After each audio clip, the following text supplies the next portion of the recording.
Okay.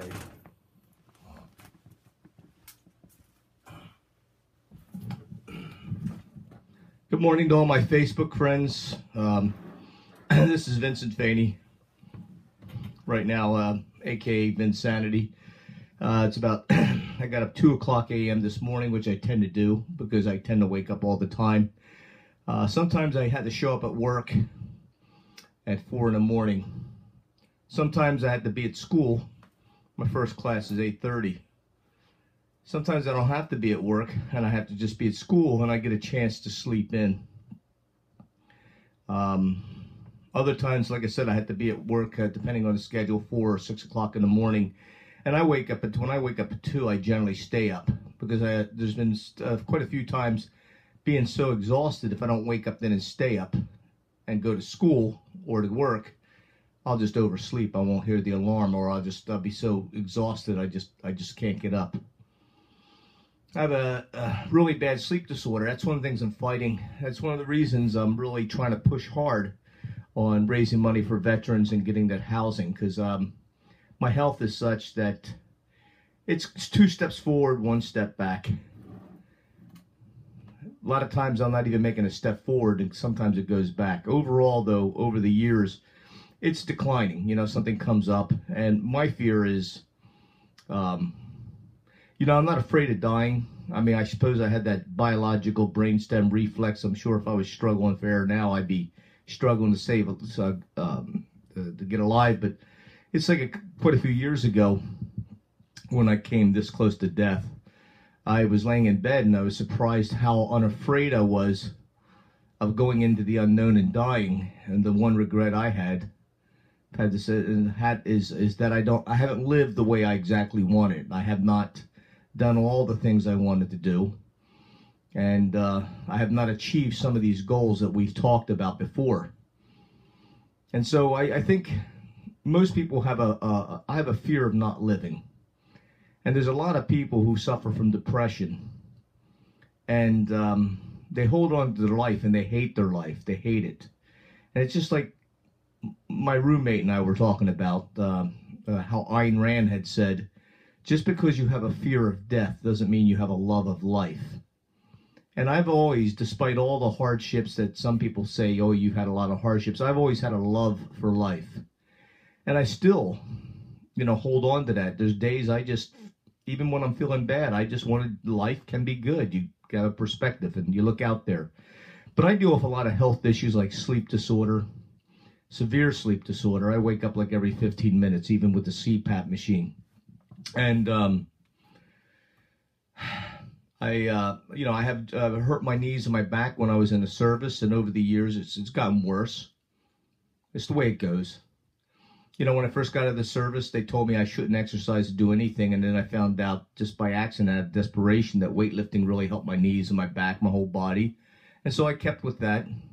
Now they say that that's what physical therapists have you do. In fact, even if you get like a surgery, any kind of surgery, even cardiac or knee surgery, they want you up and moving around right away. So that's that. The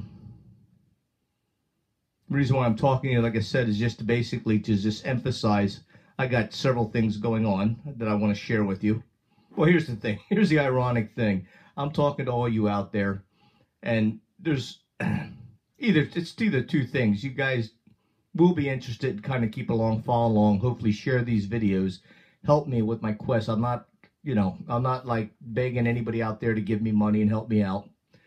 I'm not begging anybody to purchase anything necessarily off me. It's certainly not my friends that I know directly. But I am selling t-shirts and all sorts of stuff and consulting for fitness, which is kind of laughable. In one way, I have all this knowledge and yet I'm not very fit right now. but I do consult strength athlete coaches for track and field teams and other things. I've done that, and right now I'm training a national level bodybuilder, and I'm trying to get back into shape. The situation is that because of my sleep apnea, I suffer from chronic pain and nausea and headaches and mental confusion a lot.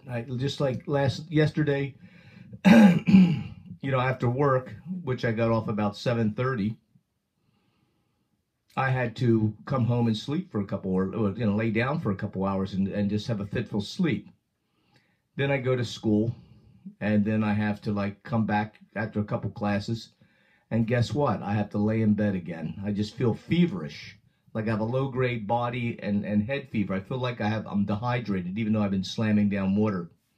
Now, recently I had some blood tests, and they said my testosterone's fine. They said that my protein levels are fine. I don't have gout.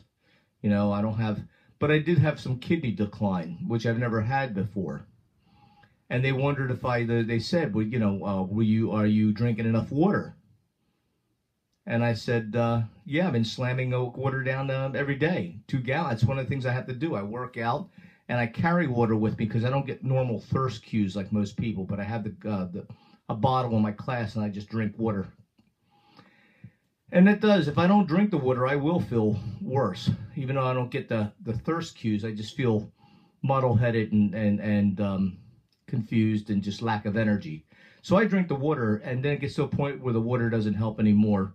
And then, of course, I eat regularly. I prepare my meals. I don't eat crap. I don't get normal hunger cues, and I don't know if that's because I've went through starvation periods a few times in my life. But even when I was younger, I had to remember to look at the clock and say I have to eat, and so I would eat. And I enjoy food, but it's not like I crave or say let's go out and eat because I just So I make good food, protein with the chicken. I don't have real fatty foods. The fats I mainly have, I get some fat from my eggs. But the fats I normally have is I add like, I take salmon oil, I add flaxseed oil, some of the omega-3s, which helps with my body inflammation. Like last term or two, I was suffering from such severe inflammation and achiness. And part of that was because I was training a lot, because I'm 35 pounds overweight, and I have to lose this weight if I want my health back. I have to do it. I mean, it's just no way getting around it. And so to do that, it's a twofold process that I'm lifting weights to keep the lean tissue, maybe build a little bit more to help me burn more fat calories. I have to do cardio, which I have to do for my lungs and my heart, and that will help me burn the fat. But the problem is a double-edged sword with my knees and my back and my sleep apnea, that when I work out and when I just get more tired. Now, when I was younger, I used to train heavy, and I would need more sleep, like an extra hour or 2 at night. And it'd be a deep coma. I fall into a coma 8 hours, 10 hours straight, get up, feel like Superman. Now, my muscles will be achy, and it doesn't help my sleep up to a point. Sometimes, I mean, to a point it does, but it's problematic. And if I work out a little bit more with my body, some days, perfect working out, the right amount of working out is too much. So it's a fine line. If I don't do enough, then I'm kind of like, it's a precarious balancing act. And so what I'm doing is just trying to go through with it. And I don't lift the heavy weights. Like I don't do powerlifting or anything like that anymore. I do a lot of minimum amount of, I do light weights, submaximal stuff. I do a lot of sets to keep the blood flowing. And as I'm working out, I'll feel better. Like I could go in the gym and feel like total crap, and within like a half hour to an hour, just moving around, I feel better. I think one of the problems is that my VO2 max, because of lung scarring and everything, is like really diminished. And I was surprised. I'm in the exercise movement science that I've been studying, and I was in the lab, and we're doing this VO2 calculations on the cycle. We got my team of other classmates in there, and kids young enough to be my grandkids.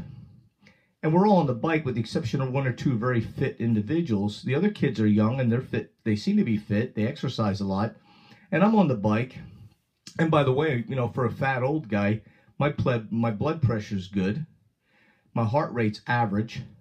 And so when I get on the bike, it's like nothing. My perceived exertion is like nothing. My heart rate stays good. Then they up the speed. Well, they keep their RPMs the same. Then they up the resistance. And they do calculations along the way. So they do that for 3 minutes and go up the resistance some more and do that for 3 minutes. And every phase, they take your blood pressure and your pulse. Well, my pulse was kept low. My heart rate kept low. And it was surprising that when they told me, when your blood pressure gets up to a certain point, they tell you to stop. regardless if you feel good or not, regardless of your heart rate. So I'm exerting. My pulse was good the whole time, better than most of my classmates actually. And my perceived exertion was better than most of my classmates. I'm just tooling along. The resistance didn't seem like anything to me. And yet my blood pressure got up to well over 200, which they were concerned about. I didn't know it. I felt great. And I just assumed that my VO2 max would be better than a lot of guys my age, despite the lung scarring and stuff. And it was kind of surprising because we did the calculations. And when you compare me to other 60-year-olds, I'm in the low 20%. You know, you got middle of the road here. You got the people who are fitter. Down here, I'm way down here. Now, you know, except for that couple of years I was forced into sitting in a chair and I couldn't work out, I've been, you know, active my entire life. Back when I used to lift weights, I used to do a moderate amount of cardio on the treadmill just for, you know, I don't like long distance running. I like sprinting, but I would do the cardio on the Stairmaster and so forth just for maintenance of my heart and my lungs. And so I'm shocked that I'm in the low 20%. And I was talking to the physiologist about this. I said, could this be the reason? Could my lack of VO2 fitness be the reason why I feel so exhausted all the time? Could that be part of the process? And she said, yeah, that could, you know, by your lungs and your heart or your lungs not getting enough oxygen and maybe not expelling CO2, that could put a strain on the rest of the systems of your body, which is a concern because recently, like I said, my kidney, they told me your kidneys have declined in function. We want you to check up on that regularly. We're concerned about that. My creatine levels was high and my bun level was high. Everything else is normal. I'm not taking in too much protein. That was a concern because I've upped my protein consumption. My vitamin D level is all right. For a couple years there, it was almost, they couldn't see it. I was deficient in vitamin D. I don't know why. I get plenty of the foods that have vitamin D. Testosterone's good. My sugar's good. Triglycerides are good. My cholesterol is good. You know, I mean, for a while, a couple years ago, they wanted to put me on statins. And I just basically I went from not eating and being stressed out to dealing with my stress and eating better. And so my cholesterol's good now. Everything's good except my kidney function and my lungs and my joints. But the thing is, it's like yesterday, you know, I come home and I have to lay down. And I lay down around 5 o'clock, 6 o'clock, right around there. And I just had to lay in bed. I couldn't function mentally. I mean, here I'm really behind on some math studies, and I would have rather studied my math. But there was no way that if I was to try to study math yesterday, it would have been spinning my wheels. It would have been very non-productive, and I just felt like crap. So I just laid in bed and felt like I had a low-grade fever, which I didn't. I checked. I did not have a fever, but that's what it felt like. Like I was dehydrated, a low-level headache, and just malaise, exhausted.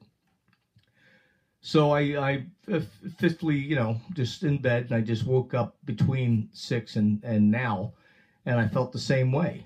And right now I woke up and I feel the lingering effects of still feeling that way. Not as bad as yesterday, but still feeling that way. Now I'm talking to you guys because maybe you out there, all of you could help, might think of something that the doctors have that they could check on. Because to me, it's not enough to know that, well, you're just getting old and you got to accept it. Well, we start diminishing. There's got to be physiological, biological, mechanical reasons that this is happening. I would like to know more at the cellular level because, you know, they checked my pH and they said that was fine. They checked my electrolytes and they said that was fine. But this fatigue is just overwhelming me sometimes. And for me to lay in bed, I would actually have to lay in bed and, you know, and stay in bed until I felt like I could get up and operate for 4 to 6, 8 hours. Like most nights, if I stayed in bed for like 8 hours and my diet's perfect, I'll get up and within an hour I'll feel tired again, like I didn't have that much sleep. If I lay in bed for 14 hours and I'm eating good and I'm drinking water and doing all this stuff, some days I could function for like 8 hours at the most before I need to lay down. But then I'll need to lay down for like 4 hours, 1 hour to 4 hours.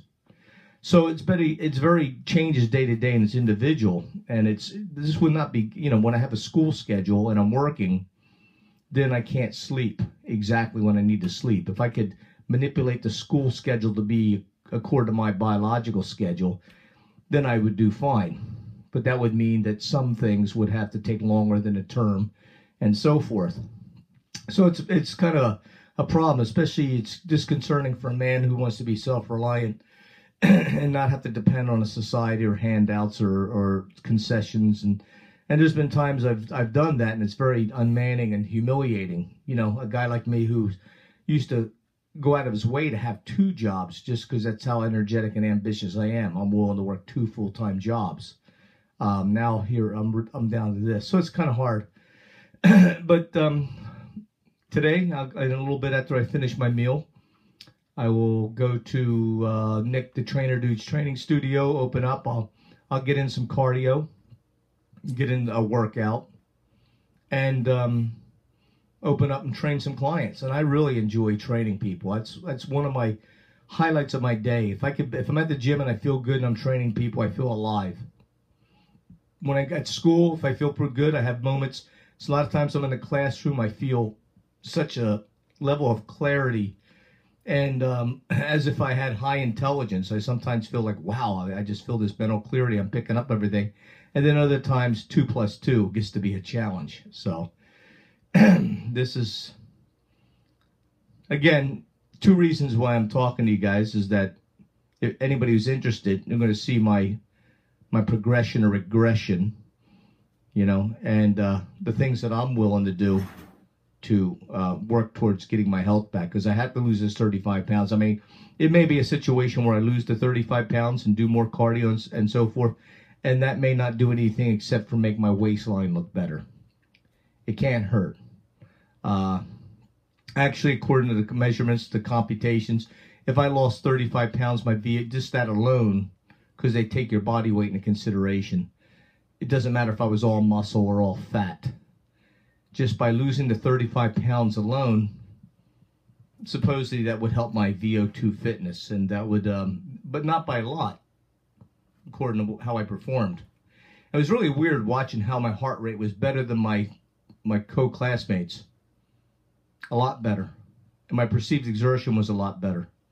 But my blood pressure, once it went beyond something, it really went well beyond what the guys who are in many ways not as fit as me.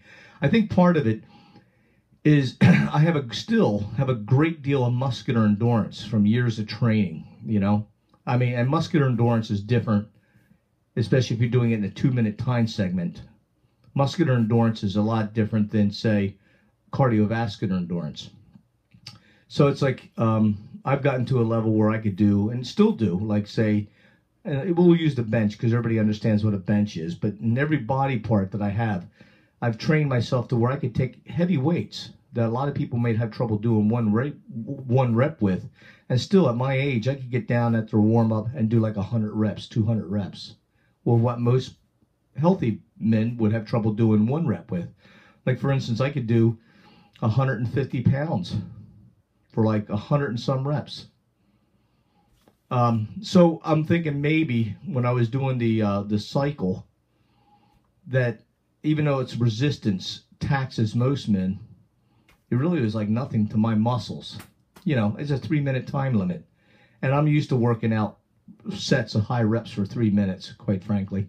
So, it's like, and so it was not a strain on my heart, but for some reason my blood pressure went up. And I don't know if that means hardening of the arteries or whatever. Like I said, I take a lot of fish oil supplements and omega-3 supplements. And, my cholesterol's good, so I don't smoke, and I rarely drink, so, don't know what that's about. So some of you out there are physicians, some of you are married to physicians, some of you are nurses, some of you, whatever, health, are just smart people. Maybe you could help me to solve this. That's one of the reasons why I'm putting this online, so I can get comments, because a lot of doctors are overwhelmed, if they can't help you. I was just told, hey, well, you're just getting old. Well, yes, I know I'm getting old, but don't you have a strategy or a game plan to say, well, this is exactly happening at a molecular level, and you need to go back? All right. Thanks so much, you guys. Bye-bye.